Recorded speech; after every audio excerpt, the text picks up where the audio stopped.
Okay, so this tutorial is going to deal with displaying and some security issues of form data. Now, I've made a little script here before this tutorial started, and basically if I just open up context, it's a simple script. We've got the form here. It's basically a text area and an input button. That's all you really need to know. And then we've got a post method on our form, and the action is to the same page. Here's the PHP code. As the data is submitted to this page, basically all we're doing is grabbing this data using our post variable here and grabbing this about me just here, and then we're just echoing this out as normal. So you may notice that when you post form data, let's say about me, I'm going to say I have a cat called Tabby, and I'm going to put Tabby in inverted commas right here. If you press submit, now we've got the displayed form data here. Basically what's happened is we've had slashes added.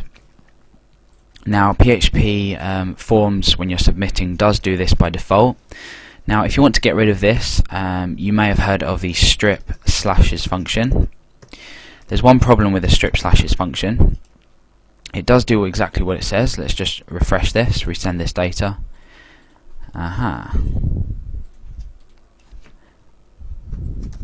Strip slashes, spell it right. Okay, so we're going to resend that data. You can see that now this is not displayed slashes, so that's successful. But now the only problem is what we can do is what we couldn't do before is now we can do things like add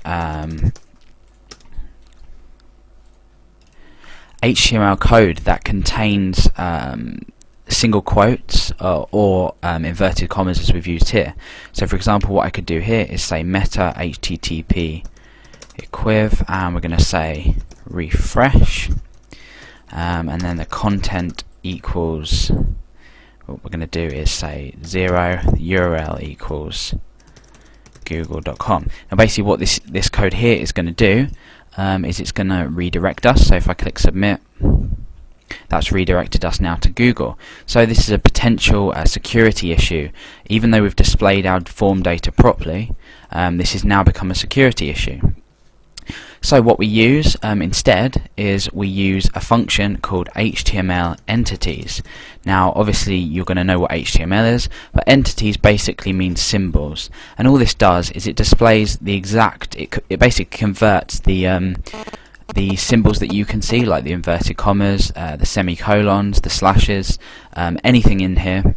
It converts it to entities, which are sort of codes for symbols. So now what's going to happen is if we submit this, you can see that it actually shows the HTML data itself and doesn't execute the code inside the browser. So if we press view page source, just cut this down a bit, you can see that we've got little symbols here for each thing we're using. So instead of having it as actual code inside the script itself, inside our page, it's showing it as data that we're going to display to the user. So this is a really useful function if you're submitting data through a browser that could be displayed. You might be submitting data that's going into a database and then being displayed on a page. This would be equally as useful as if you're taking data from a database of this sort. Then it's still a potential security risk. Let's say I was going to say we can put some bold tags in. This still hasn't worked.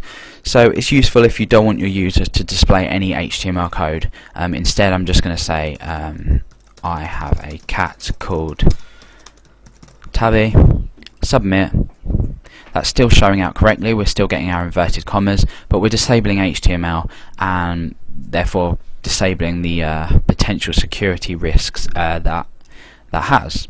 And obviously the strip slashes function just keeps it showing as normal. You can remove this strip slashes function, but you can see that what happens is if we resend this data, we're still going to have the slashes added in there, which is a bit of a pain. So these two functions alone are pretty useful. Basically all they're doing is they're allowing you to display it correctly, and then they're adding the security, well, they're removing the security issue that comes with the removing the slashes. So that's basically a short tutorial, just a little security thing. If you are following my other tutorials, this would probably be really useful for you, or if you're developing outside my tutorials, then this is equally useful, especially if you're putting this out on the web. You need to take security into account. Okay, so that's about that for that tutorial. I hope you enjoyed it, hope you found this useful, and see you guys later. Bye bye.